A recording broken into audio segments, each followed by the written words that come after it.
ആത്മനേ സ്നേഹരൂപനേ കനിവോടെ അണയേണമേ ഉള്ളിൽ വരദാനമരുളേണമേ ജീവനാളമായി ലോകപാതയിൽ വരമാരി ചൊരിയേണമേ നിത്യഫലമായി നീയണയേണമേ.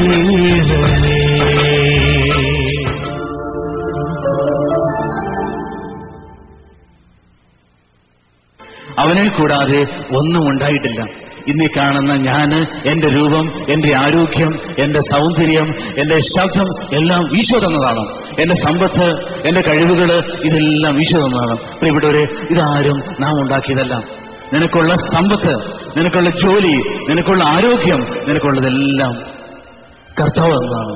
നിന്റെ ജീവിത പങ്കാളി, നിന്റെ മക്കള്, നിന്റെ സ്ഥാനമാനങ്ങള്, നിന്റെ സൽപ്പേരുകള് ഇതെല്ലാം ദൈവം തന്നതാണ്. ദൈവത്തെ തരാത്തപ്പെടാതായിട്ട് നിനക്കൊന്നുമില്ല. എല്ലാം ദൈവം തന്നു, എല്ലാം ദൈവം തന്നു, എല്ലാം എന്റെ യേശു തന്നു. നമുക്കൊരു നിമിഷം എഴുന്നേറ്റ് നിൽക്കാം. ജീവന്റെ ഉറവിടം നമ്മുടെ ക്രിസ്തുവാണ്. ജീവന്റെ ഉറവിടമായ ക്രിസ്തുവിനെ, നമ്മൾ അനുഗ്രഹിച്ചുകൊണ്ടിരിക്കുന്നതിനായ ക്രിസ്തുവിനെ നമുക്ക് സ്തുതിക്കാം. വീണ്ടും കരങ്ങൾ ഉയർത്തി hallelujah hallelujah hallelujah hallelujah hallelujah hallelujah hallelujah. ജീവന്റെ ഉറവിടം ക്രിസ്തു അത്രേ. നമുക്ക് ഒരുമിച്ച് ഈശോയെ കണ്ടുകൊണ്ട് കരങ്ങളടിച്ച് ശബ്ദമുയർത്തി പാടാം.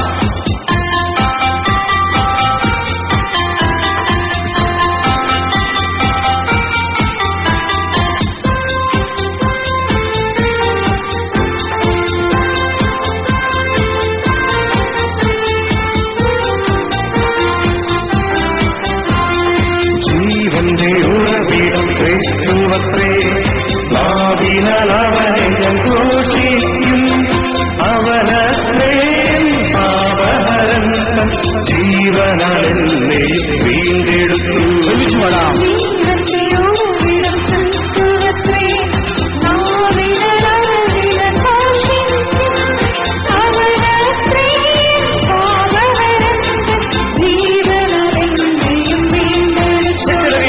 ജീവന്റെ ഉറവിടം ക്രിസ്തുവത്രേ. നാവിനാൽ അവനെ ഘോഷിക്കും. അവനത്രേ പാപഹരൻ ജീവനാൽ എന്നെ വീണ്ടെടുത്തു. തകർന്ന ജീവിതങ്ങളില് തണലേകി എന്റെ യേശു എപ്പോഴും എന്നോടൊപ്പം ഉണ്ടായിരുന്നു. ഞാൻ താണുപോയ അവസ്ഥകളില്, ഞാൻ വീണ അവസ്ഥകളില്, ഞാൻ നിലംപതിച്ചപ്പോൾ ആ കർത്താവിനെ പടുത്തുയർത്തി എടുത്തുപയോഗിച്ചു, അനുഗ്രഹിച്ചു. എന്റെ ജീവിതത്തെ അനുഗ്രഹിച്ച് അവിടുന്ന് അനുഗ്രഹമാക്കി മാറ്റി. ആ ദൈവത്തെ നമുക്ക് സ്തുതിക്കാം. ഹല്ലേലൂയ.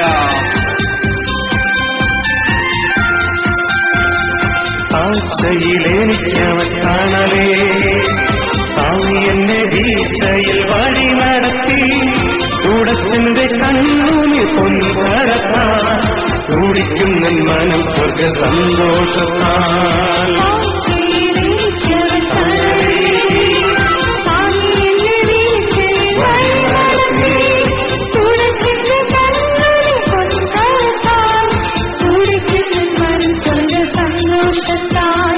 ജീവന്റെ ഉറവിടം ക്രിസ്തുവത്രേ. നാവിനാൽ അവനെ ഞാൻ ഘോഷിക്കും. അവനത്രേ പാപഹരൻ ജീവനാൽ എന്നെ വീണ്ടെടുത്തു. ജീവന്റെ ഉറവിടം ക്രിസ്തുവത്രേ. നാവിനാൽ അവനെ ഞാൻ ഘോഷിക്കും. അവനത്രേ പാപഹരൻ ജീവനാൽ എന്നെ വീണ്ടെടുത്തു. തകർന്ന അവസ്ഥയിൽ എന്നെ യേശു എടുത്ത കർത്താവ്, ഇതാണ് അന്ധകാലത്തിൽ മുങ്ങിക്കഴിഞ്ഞ് എന്നെ രക്ഷയിലേക്ക് നയിച്ച കർത്താവ്. കര കാണാതെ ആഴിയിൽ അലഞ്ഞപ്പോൾ അവിടുന്ന് എന്നെ സംരക്ഷിച്ചു, അനുഗ്രഹിച്ചു, അനുഗ്രഹമാക്കി മാറ്റി. ആ ദൈവത്തെ നമുക്ക് സ്തുതിക്കാം. എല്ലാം മറന്ന് സ്നേഹത്തോടെ, ആദരവോടെ, ബഹുമാനത്തോടെ സർവശക്തനായ നമ്മുടെ ദൈവത്തെ നമുക്ക് വീണ്ടും സ്തുതിക്കാം. ഹല്ലേലൂയ.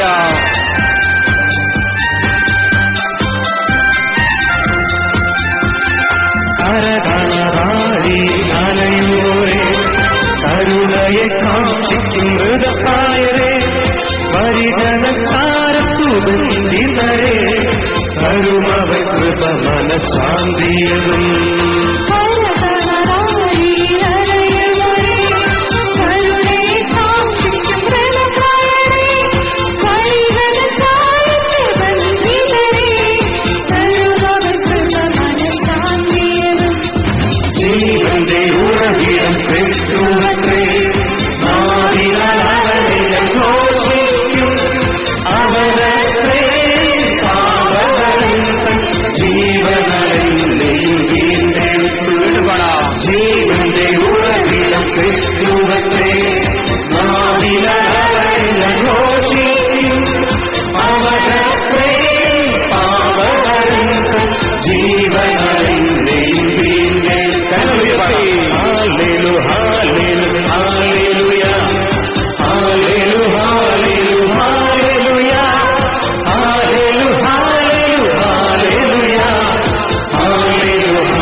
എന്തുകൊണ്ടാണ് വചനം നമ്മുടെ ജീവിതത്തിൽ അത്ഭുതം പ്രവർത്തിക്കാത്തത്? ഹെബ്രായർക്കെഴുതിയ ലേഖനം 4-ാം അധ്യായത്തില് പൗലോസ്ലീഹ നമുക്കതിനുള്ള ഉത്തരം പറഞ്ഞു തരുന്നുണ്ട്. അവിടുന്ന് നൽകുന്ന വിശ്രമത്തിലേക്ക് നാം പ്രവേശിക്കുമെന്ന വാഗ്ദാനം നിലനിൽക്കുമ്പോൾ തന്നെ അതിൽ പ്രവേശിക്കാൻ കഴിയാത്തവരായി നിങ്ങളിൽ ആരെങ്കിലും കാണപ്പെടുമോ എന്ന് നാം ഭയപ്പെടണം. അവർക്കെന്ന പോലെ നമുക്കും സുവിശേഷം ലഭിച്ചത്. എന്നാൽ അവർ കേട്ട വചനം അവർക്ക് പ്രയോജനപ്പെട്ടില്ല, കാരണം അവർ അത് വിശ്വസിച്ചില്ല. നാം കേൾക്കുന്ന വചനം നാം വിശ്വസിക്കുന്നുണ്ടോ എന്നുള്ളതിന്റെ അടിസ്ഥാനത്തിലാണ് നമ്മുടെ ജീവിതത്തിൽ ഈ വചനത്തിന് അത്ഭുതം പ്രവർത്തിക്കാൻ സാധിക്കുമോ എന്നുള്ള യാഥാർത്ഥ്യം. യഹൂദരെ കുറിച്ചാണ് വിശുദ്ധ പൗലോസ്ലീഹ ഇവിടെ പറയുന്നത്. അവരുടെ ജീവിതത്തിൽ എന്തുകൊണ്ട് ആ വിശ്രമം അനുഭവിക്കാൻ അവർക്ക് സാധിച്ചില്ല? അവർക്ക് സാധിക്കാതെ പോയത് അവർ കേട്ട വചനം അവർ വിശ്വസിച്ചില്ല എന്നുള്ളതാണ്. ദൈവവചനത്തിൽ ഞാൻ വിശ്വസിക്കുന്നുണ്ടെങ്കിൽ എന്റെ പ്രശ്നങ്ങൾക്ക് ദൈവവചനത്തിൽ ഉത്തരങ്ങളുണ്ട്.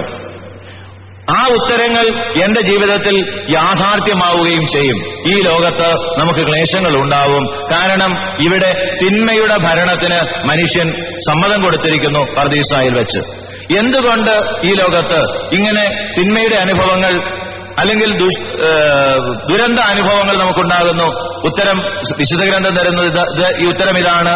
ഇവിടെ ദൈവത്തിന്റെ ഹിതം നടപ്പാക്കാൻ വേണ്ടി ദൈവം സൃഷ്ടിച്ച ഈ പ്രപഞ്ചം, ദൈവത്തിന്റെ ഹിതം നടപ്പാക്കാൻ ദൈവം സൃഷ്ടിച്ച് ദൈവം മനുഷ്യനെ ഏൽപ്പിച്ച ഈ പ്രപഞ്ചം, മനുഷ്യൻ സാത്താന്റെ ഭരണത്തിന് വിട്ടുകൊടുത്തു, തിന്മയുടെ ഭരണത്തിന് വിട്ടുകൊടുത്തു. അതുകൊണ്ട് ഇവിടെ തിന്മയുടെ അനുഭവങ്ങൾ നമുക്കുണ്ടാകും. നമുക്കറിയാം, പ്രപഞ്ചത്തെക്കുറിച്ച് അല്ലെങ്കിൽ സൃഷ്ടിയെക്കുറിച്ചുള്ള വിശുദ്ധ ഗ്രന്ഥത്തിന്റെ വെളിപാടനുസരിച്ച് 2 ലോകങ്ങളാണ് ദൈവം സൃഷ്ടിച്ചിരിക്കുന്നത്. ഒന്ന് ഈ പ്രപഞ്ചം, 2 സ്വർഗം. സ്വർഗത്തിൽ യാതൊരു തിന്മയുമില്ല, യാതൊരു വേദനകളുമില്ല, സന്തോഷവും നന്മയും മാത്രമാണ് അവിടെ. കാരണം അവിടെ ദൈവത്തിന്റെ ഹിതമാണ് നടപ്പാകുന്നത്. ഇവിടെയോ, ഇവിടെ സാത്താന്റെ പ്രേരണയ്ക്കനുസരിച്ച് നമ്മുടെ ഇഷ്ടവും സാത്താന്റെ ഇഷ്ടവും നടപ്പാക്കാൻ സമൂഹം തത്രപ്പെടുന്നത് കൊണ്ടാണ് ഈ തിന്മയുടെ അനുഭവങ്ങൾ. ഈശോ നമ്മളോട് പറഞ്ഞ ഒരു വചനമുണ്ട്: ഈ ലോകത്തിൽ നിങ്ങൾക്ക് വേദനകൾ ഉണ്ടാകും, നിങ്ങൾക്ക് പീഡനങ്ങൾ ഉണ്ടാകും. കാരണം അതെന്നെ പീഡിപ്പിച്ചിട്ടുണ്ട്. വിശുദ്ധ യോഹന്നാന്റെ സുവിശേഷത്തില് നമ്മൾ വായിക്കുന്നു, അത് 15-ാം അധ്യായം 20-ാം തിരുവചനം. ഈശോ പറയുന്നു, ദാസൻ യജമാനേക്കാൾ വലിയവനല്ല എന്ന് ഞാൻ നിങ്ങളോട് പറഞ്ഞ് വചനം ഓർമ്മിക്കുവിൻ. അവർ എന്നെ പീഡിപ്പിച്ചുവെങ്കിൽ നിങ്ങളെയും പീഡിപ്പിക്കും. അപ്പൊ പീഡനം അല്ലെങ്കിൽ ബുദ്ധിമുട്ടുകൾ നമ്മുടെ ഈ ലോക ജീവിതത്തിൽ ഉണ്ടാവും. അപ്പൊ ഈ ലോക ജീവിതത്തിൽ അല്ലെങ്കിൽ ഈ ലോകത്തെ നമുക്ക് എങ്ങനെ ജയിക്കാം, ഈ പ്രതിസന്ധികളെ എങ്ങനെ നമുക്ക് ആഘോഷങ്ങളാക്കി മാറ്റാം എന്നുള്ളതിനെ കുറിച്ചാണ് ഈ നിമിഷങ്ങളിൽ നമ്മൾ ധ്യാനിക്കുക. അതിനുള്ള ഉത്തരവും വിശുദ്ധഗ്രന്ഥം നമുക്ക് തരുന്നുണ്ട്. വിശുദ്ധ യോഹന്നാൻ എഴുതിയ 1-ാം ലേഖനം 5-ാം അധ്യായം 1 മുതലുള്ള തിരുവചനങ്ങൾ നമുക്ക് ശ്രവിക്കാം. യേശുവാണ് ക്രിസ്തുവെന്ന് വിശ്വസിക്കുന്ന ഏവനും ദൈവത്തിന്റെ പുത്രനാണ്. പിതാവിനെ സ്നേഹിക്കുന്നവൻ അവന്റെ പുത്രനെയും സ്നേഹിക്കുന്നു. നമ്മൾ ദൈവത്തെ സ്നേഹിക്കുകയും അവിടുത്തെ കൽപ്പനകൾ അനുസരിക്കുകയും ചെയ്യുമ്പോൾ ദൈവത്തിന്റെ മക്കളെ സ്നേഹിക്കുന്നു എന്ന് നാം അറിയുന്നു. ദൈവത്തെ സ്നേഹിക്കുക എന്നാൽ അവിടുത്തെ കൽപ്പനകൾ അനുസരിക്കുക എന്നാണ് അർത്ഥം. അവിടുത്തെ കൽപ്പനകൾ ഭാരമുള്ളവയല്ല. എന്തെന്നാൽ ദൈവത്തിൽ നിന്ന് ജനിച്ച ഏവനും ലോകത്തെ കീഴടക്കുന്നു. ലോകത്തിന്മേലുള്ള വിജയം ഇതാണ്. നമ്മുടെ വിശ്വാസമാണ് ലോകത്തിന്മേലുള്ള നമ്മുടെ വിജയം. യേശു ദൈവപുത്രനാണെന്ന് വിശ്വസിക്കുന്നവനാണ് ലോകത്തിന്മേൽ വിജയം ആഘോഷിക്കുന്നവൻ. അപ്പൊ ലോകത്തിൽ ബുദ്ധിമുട്ടുണ്ടാവും, ക്ലേശങ്ങൾ ഉണ്ടാവും. കാരണം അത് യേശുവിനെയും ദൈവപുത്രനെയും പീഡിപ്പിച്ചിട്ടുണ്ട്. കാരണം എന്താ? പർദീസായിൽ വെച്ച് മനുഷ്യൻ പാപം ചെയ്ത് സാത്താന്റെ ഭരണം ഈ പ്രപഞ്ചത്ത് കൊണ്ടുവന്നു. അത് മനുഷ്യന്റെ ബോധപൂർവമായ തെരഞ്ഞെടുപ്പായിരുന്നു. ദൈവത്തോട് ചേർന്ന് മനുഷ്യൻ ജീവിച്ച കാലത്ത് മനുഷ്യന് പർദീസായിൽ ബുദ്ധിമുട്ടുകളോ തിന്മയുടെ അനുഭവങ്ങളോ ഉണ്ടായിരുന്നില്ല. പകരം സാത്താന്റെ പ്രേരണ കേട്ട് ദൈവത്തിന്റെ കൽപ്പന ലംഘിച്ച് മനുഷ്യൻ തിന്മ അനുഭവിക്കാൻ ആഗ്രഹിച്ചപ്പോ അവന്റെ ജീവിതത്തിൽ തിന്മയുടെ അനുഭവങ്ങൾ കടന്നു വരാൻ തുടങ്ങി. ഇതിന് പകരം എന്ത് ചെയ്യണം? ഇപ്പോ ഈ ലോകത്തിന്മേൽ എങ്ങനെ വിജയിക്കാം? ഈ ബുദ്ധിമുട്ടുകൾ ഇനിയിപ്പോ നമ്മൾ നന്നായി ജീവിച്ചാലും നമ്മുടെ ജീവിതത്തിൽ ബുദ്ധിമുട്ടുകൾ ഉണ്ടാക്കാൻ സമൂഹത്തിന് സാധിക്കും. യേശു ദൈവപുത്രനാണെന്ന് വിശ്വസിക്കുന്നവനല്ലാതെ മറ്റാരാണ് ലോകത്തെ ജയിക്കുന്നത്? യേശു ദൈവപുത്രനാണെന്ന് ഉള്ള വിശ്വാസം. അപ്പൊ ആദ്യം നമ്മൾ ധ്യാനിച്ചു, വചനം എന്തുകൊണ്ട് എന്റെ ജീവിതത്തിൽ അനുഭവമാകുന്നില്ല? വചനം എന്റെ ജീവിതത്തിൽ അനുഭവമാകാത്തത് വചനത്തിൽ ഞാൻ വിശ്വസിക്കാത്തതാണ്. ആരാണ് വചനം? അല്ലെങ്കിൽ വചനം എന്ന് പറഞ്ഞാൽ എന്താണ്? വചനം എന്ന് പറഞ്ഞാൽ വിശുദ്ധ ഗ്രന്ഥം ദൈവവചനമാണ്. പക്ഷെ ദൈവവചനം മുഴുവൻ വിശുദ്ധ ഗ്രന്ഥത്തില്ല. വചനമെന്ന് പറയുന്നത് ദൈവത്തിന്റെ രണ്ടാമനായ പുത്രൻ തമ്പുരാനാണ്. പുത്രൻ തമ്പുരാന്റെ പേരാണ് വചനം. നമ്മൾ യോഹന്നാന്റെ സുവിശേഷം 1-ാം അധ്യായത്തിൽ വായിക്കുന്നു, ആദിയിൽ വചനമുണ്ടായിരുന്നു, വചനം ദൈവത്തോടുകൂടിയായിരുന്നു, വചനമായിരുന്നു ദൈവം. ആ വചനമാണ് മാംസം ധരിച്ചത്. അപ്പോ വിശുദ്ധ ഗ്രന്ഥത്തിൽ എഴുതിയിരിക്കുന്ന മുഴുവൻ വചനമാണെങ്കിലും ദൈവത്തിന്റെ വചനത്തെ മുഴുവൻ ഈ വിശുദ്ധ ഗ്രന്ഥത്തിൽ ഉൾക്കൊണ്ടിട്ടില്ല. വിശുദ്ധ ഗ്രന്ഥം എഴുതപ്പെടുന്നതിന് മുമ്പും വചനമുണ്ടായിരുന്നു. അപ്പൊ ഈ വചനം യേശുക്രിസ്തുവാണ്. യേശുക്രിസ്തുവിലുള്ള വിശ്വാസം, അതാണ് ലോകത്തിന്മേൽ നമുക്ക് തരുന്ന വിജയം. വിശ്വാസം എന്ന് പറഞ്ഞ ഒരു സമർപ്പണമാണ്. ഒരാളിനെ അയാളുടെ വാക്കുകളെ കണ്ണടച്ച് നമ്മൾ വിശ്വസിക്കുന്നു, അല്ലെങ്കിൽ അതിന് വേറൊരു വാക്കില്ല, ശരിക്കും കണ്ണടച്ച് അയാൾ പറയുന്നത് പോലെ ചെയ്യാൻ നമ്മൾ തയ്യാറാകുന്നു. യേശു ദൈവപുത്രനാണെന്ന് വിശ്വസിക്കുന്നവനാണ് ലോകത്തെ ജയിക്കുന്നവൻ. അപ്പൊ നമ്മുടെ പ്രതിസന്ധികളിൽ എങ്ങനെ നമുക്ക് വിജയം ആഘോഷിക്കാം? യേശു ദൈവപുത്രനാണെന്ന് വിശ്വസിക്കാൻ സാധിക്കണം. വിശുദ്ധ ഗ്രന്ഥത്തില്, സുവിശേഷത്തില് യേശുവിന്റെ സൗഖ്യം അനുഭവിച്ചവരെല്ലാം, യേശുവിന്റെ അത്ഭുതം അനുഭവിച്ചവരെല്ലാം ഇങ്ങനെ യേശു ദൈവപുത്രനാണെന്ന് വിശ്വസിച്ചവരാണ്. അതിന് ആ തുടക്കം കുറിച്ചത് പരിശുദ്ധ അമ്മയാണ്. പരിശുദ്ധ അമ്മ തുടക്കം കുറിച്ച സംഭവം നിങ്ങൾ ഓർക്കുന്നുണ്ട്. യോഹന്നാന്റെ സുവിശേഷം 2-ാം അധ്യായത്തില് കാനായിലെ ആ കല്യാണ വിരുന്നിനെ കുറിച്ച് പറയുന്ന സംഭവം. അമ്മയുടെ ഒരു വ്യക്തിപരമായ ആവശ്യത്തിന് വേണ്ടിയല്ല അമ്മയുടെ വിശ്വാസത്തോടെ ഉപയോഗിക്കുന്നത്. അമ്മ ചെന്നുപെട്ട ഒരു വീട്ടിലെ, അത് അമ്മയുടെ ബന്ധുക്കളാണെന്ന് എല്ലാം പറയുന്നുണ്ട്. പാരമ്പര്യം പറയും, നമുക്ക് വിശ്വസിക്കാതിരിക്കുകയും. ഏതായാലും അമ്മയുണ്ടായിരുന്ന വീട്ടിൽ ഒരു പ്രശ്നമുണ്ടായി. അവിടുത്തെ വിവാഹത്തിന് വീഞ്ഞു തീർന്നുപോയി. അവിടെ ആ വീട്ടുകാരൻ ഒരു പക്ഷേ പരിചയക്കാരന്റെ അടുത്തോ നാട്ടുകാരന്റെ അടുത്തോ ഒക്കെ പോയി വീഞ്ഞ് സംഘടിപ്പിക്കാൻ ശ്രമിക്കുകയായിരുന്നിരിക്കും. അതാണ് ലോകത്തിന്റെ രീതിയിലുള്ള ഒരു രക്ഷയുടെ മാർഗം. പരിശുദ്ധ അമ്മ എന്ത് ചെയ്തു? പരിശുദ്ധ അമ്മ ഈശോയുടെ അടുത്ത് വന്ന് പറഞ്ഞു. കാരണം എന്താണ്? യേശു ദൈവപുത്രനാണെന്ന് ബോധ്യമുള്ളവളായിരുന്നു അമ്മ. യേശു ദൈവപുത്രനാണെന്ന് ബോധ്യമുള്ളവളായിരുന്നു അമ്മ. അമ്മ യേശുവിനോട് പറഞ്ഞു, മകനെ, അവർക്ക് വീഞ്ഞു തീർന്നു പോയി. കാണാതെ അമ്മ വിശ്വസിച്ചു. പിന്നീടുള്ള സംഭവങ്ങളെല്ലാം നമുക്കറിയാം. യേശുവിന്റെ ദൈവത്വത്തിന്റെ പ്രകടനം നമ്മൾ അവിടെ കണ്ടു. നമുക്കറിയാം, യോഹന്നാന്റെ സുവിശേഷം 2-ാം അധ്യായം 12-ാം തിരുവചനത്തിലൊക്കെ വരുമ്പോ അപ്പസ്തോലന്മാര് യേശുവിൽ വിശ്വസിക്കുന്നു. എപ്പോഴാ? വെള്ളം വീഞ്ഞാക്കിയത് കണ്ടു കഴിഞ്ഞപ്പം. വെള്ളം വീഞ്ഞാക്കി യേശു ഒരാൾ ചെയ്തു കഴിഞ്ഞാൽ ആർക്കും വിശ്വസിക്കാം അയാൾക്ക് വെള്ളം വീഞ്ഞാക്കാൻ സാധിക്കുമെന്ന്. അമ്മ കാണാതെ വിശ്വസിച്ചു. ഈ വിശ്വാസം, ഇതാണ് യേശു ദൈവപുത്രനാണെന്ന് ഉള്ള ഈ വിശ്വാസം നമുക്കുണ്ടോ എന്നുള്ളതാണ് നമ്മുടെ ജീവിതത്തിലെ പ്രതിസന്ധികളുടെ മുമ്പിൽ നമ്മളെ ശക്തരാക്കി മാറ്റുന്ന ചോദ്യം. ഈ വിശ്വാസം തരണമേ എന്ന് നമുക്ക് പ്രാർത്ഥിക്കാം. പിന്നീട് സുവിശേഷത്തില് കാണുന്ന അത്ഭുതങ്ങളിലെല്ലാം നമ്മൾ മനസ്സിലാക്കുന്ന എന്താണ്? കാണുന്ന അത്ഭുതങ്ങളിലെല്ലാം നമ്മൾ കാണുന്നത് വിശ്വാസത്തോടെ ഈശോയുടെ അടുത്തേക്ക് ചെന്ന് ഒരു മനുഷ്യന്റെ ജീവിതത്തിൽ, ഒരു വ്യക്തിയുടെ ജീവിതത്തിൽ ഈശോ അത്ഭുതം പ്രവർത്തിക്കുന്ന, ഒരുപക്ഷെ ചെന്നയാളിനല്ലായിരിക്കും, അല്ലെങ്കിൽ അവരെ കൊണ്ടുവന്നയാളിനായിരിക്കും വിശ്വാസമുള്ളത്. അങ്ങനെയല്ലാത്ത 1-2 സംഭവങ്ങൾ നമ്മൾ കാണുന്ന ഒരു പക്ഷേ നായിമിലെ വിധവയുടെ മകന്റെ ആ ഉദ്ധാരണത്തിന്റെ സമയത്തും, അല്ലെങ്കിൽ ആ ബെത്സൈദ കുളക്കരയിൽ കിടന്ന ആ തളർവാദ രോഗിയുടെ ആ സൗഖ്യത്തിന്റെ സമയത്തും ഒക്കെയാണ്. ഇതിനെല്ലാം നമ്മളോടൊരു സന്ദേശം പറയാനുണ്ട്. ഈ ഓരോ സംഭവങ്ങൾ, സുവിശേഷത്തിലെ ഓരോ സംഭവങ്ങൾക്കും നമ്മളോട് ഓരോ സന്ദേശങ്ങൾ പറയാനുണ്ട്. നമ്മുടെ വിശ്വാസത്തെ ആഴപ്പെടുത്താനുള്ള സന്ദേശം. പരിശുദ്ധ മറിയ നമുക്ക് കാണിച്ചു തന്ന ഇതാണ്. യേശു ദൈവപുത്രനാണെന്ന് നമ്മൾ വിശ്വസിച്ചു. അവരുടെ ജീവിതത്തിൽ അത്ഭുതങ്ങളുണ്ടായി.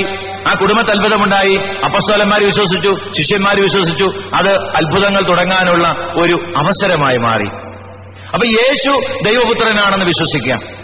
യേശു ദൈവപുത്രൻ. ഈ 2 വാക്കുകൾക്ക് പ്രസക്തിയുണ്ട്. യേശു എന്ന് പറയുന്നത്, ജീസസ് എന്ന് പറയുന്നത് മനുഷ്യാവതാരം ചെയ്ത വചനത്തിന്റെ പേരാണ്. എന്നെയും നിങ്ങളെയും പോലെ ഈ ലോകത്ത് ജീവിച്ച മനുഷ്യന്റെ പേരാണ് യേശു. യേശുവ, അവൻ പാപത്തിൽ നിന്ന് രക്ഷിക്കുന്നവൻ എന്നൊക്കെ ആ വാക്കിന് അർത്ഥമുണ്ട്. അപ്പൊ യേശു എന്നെയും നിങ്ങളെയും പോലെ, ഒരുപക്ഷെ എന്നെയും നിങ്ങളെയുംകാൾ കൂടുതൽ പ്രതിസന്ധികളിലൂടെ കടന്നുപോയവൻ യേശുവിന്റെ ജീവിതത്തിലേക്ക് കടന്നു പോകുമ്പോ എന്താ? അമ്മയുടെ ഗർഭം മുതൽ സംശയങ്ങളും തെറ്റിദ്ധാരണകളും ഉണ്ടായി യേശുവിനെ സംബന്ധിച്ച്. നമ്മൾ ഈ ആന്തരിക മുറിവുകളെ കുറിച്ചൊക്കെയുള്ള ആ പഠനത്തിന്റെയൊക്കെ അടിസ്ഥാനത്തിലാണെങ്കിൽ ഒത്തിരിയേറെ മുറിവുകളോടെ പിറക്കേണ്ടവനാണ് യേശു.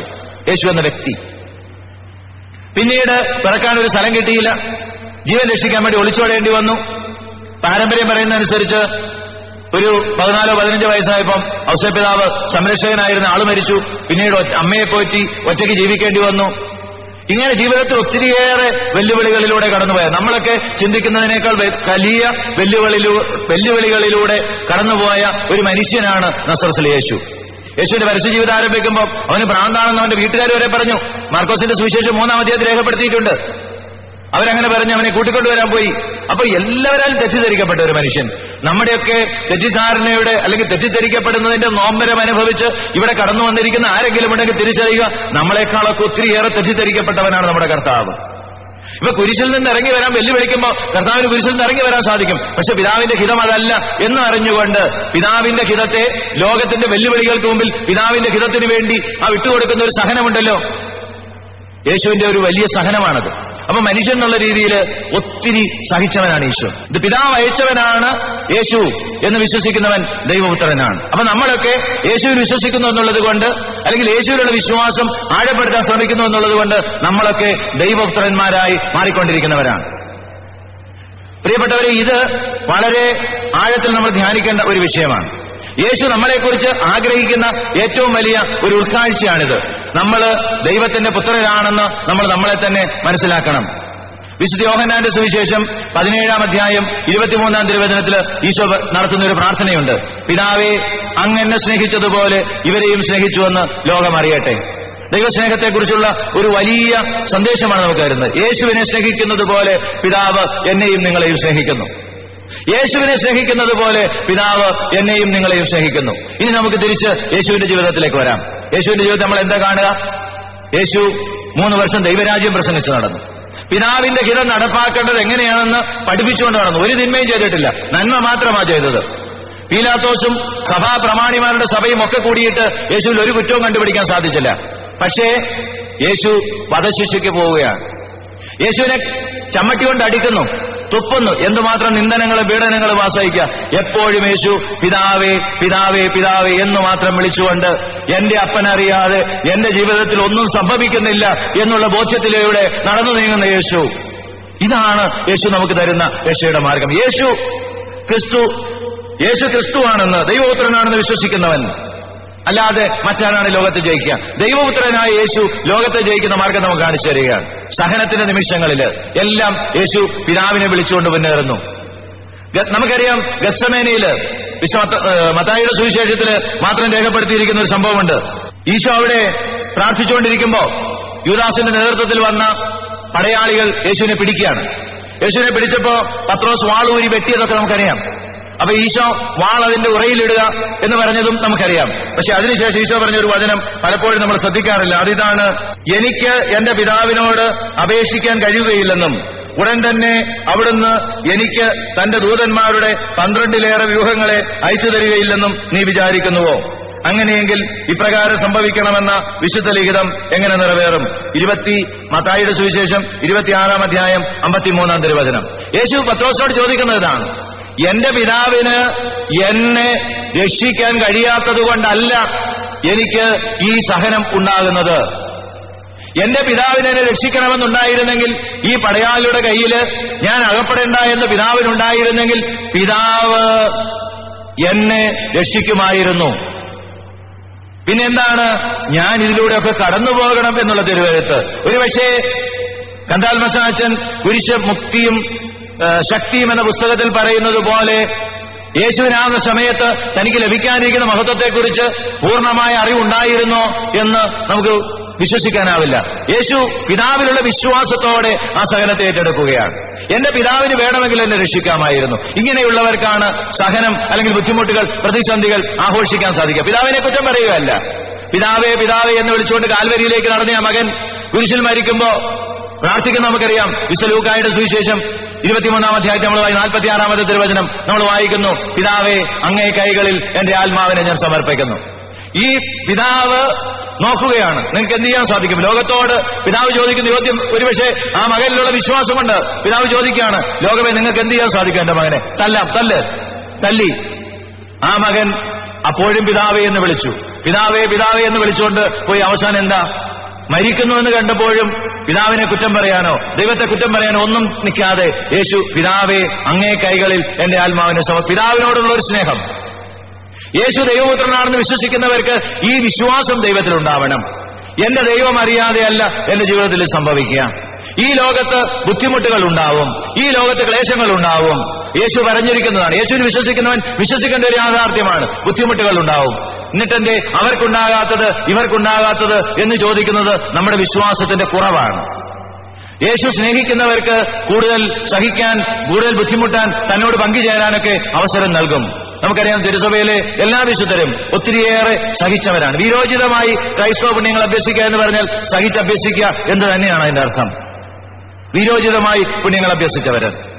അപ്പോ യേശു എപ്പോഴും പിതാവേ പിതാവേ എന്ന് വിളിച്ചു. അവസാനം എന്തുണ്ടായി? ലോകം പറഞ്ഞു.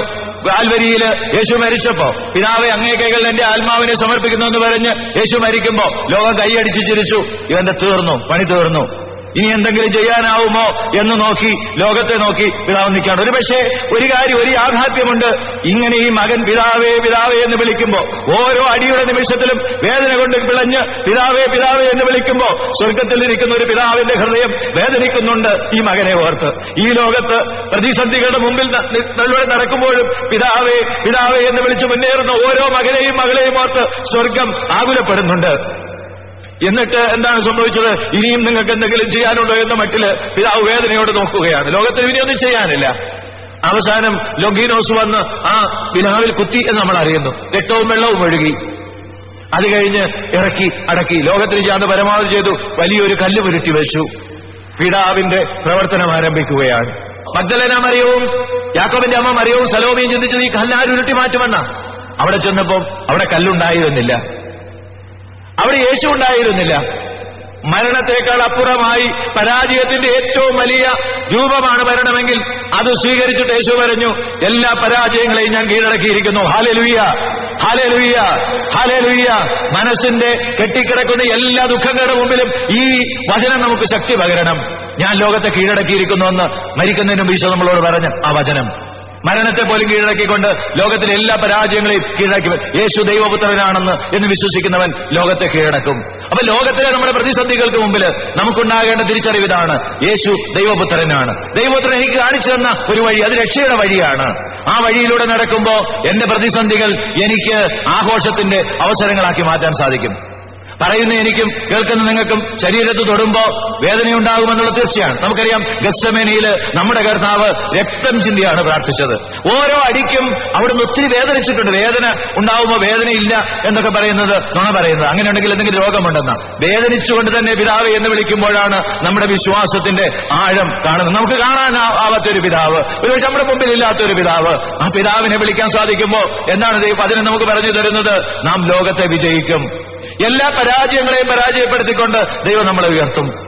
ഇങ്ങനെ വിശ്വസിച്ച എത്രയോ പേര് സുവിശേഷത്തില് രക്ഷപ്പെടുന്ന നമ്മൾ കണ്ടു. പരിശുദ്ധ അമ്മ, അതിനുശേഷം നമുക്കറിയാം കുഷ്ഠരോഗികള്, തളർവാദ രോഗികള്, ഈശോയുടെ പക്കലേക്ക് വന്ന് ജൈറസ്, എത്ര പേരുടെ ജീവിതത്തിൽ അത്ഭുതങ്ങൾ കണ്ടു.